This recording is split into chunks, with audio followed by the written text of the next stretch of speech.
这嘎嘣脆、超级酥脆的薯片，您不想吃吗？Hello， 大家好，我是Alvin，又是减肥失败的一天。其实我教您做点清淡的炸薯片。首先购买一袋土豆，我记得某市后面写着用的是下坡地土豆，而我没买到。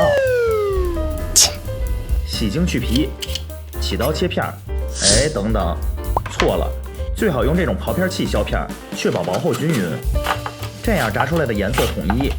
切的时候记得姿势要帅，速度要快，但不要切到手。土豆片用清水反复淘洗，直到水变清澈。盐是让土豆片提前有味儿。告诉你一个小 tip， 锅内放白醋可以让土豆片不容易碎。在冷水将土豆片放入锅中，煮到变成透明状捞出。土豆片盛出来摊开晾一晾。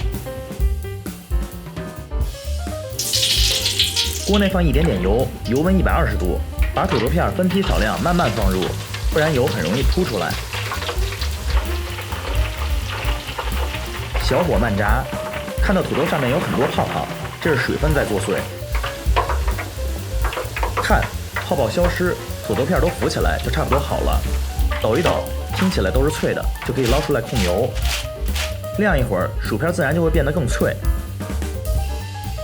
我自己随便做了个料粉，怕麻烦您只放海盐就可以。最后放入盆中，撒上蘸料，来回翻转，包裹均匀，起火完事儿。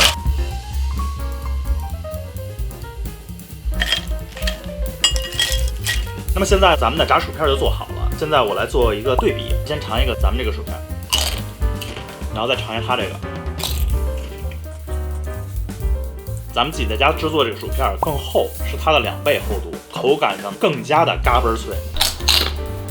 另外一方面，从价格上来讲，2斤土豆4块钱，这一袋12块5，还是自己做更便宜。自己做呢，咱们的土豆、咱们的油比这个厂家更干净、更健康。其实咱们在家自己做菜，尤其做这种小零食，咱们的味道可以自己掌控，比如辣的、原味的、蒜香的、甜的，无论什么味道都根据自己的喜好，你想怎么做怎么做。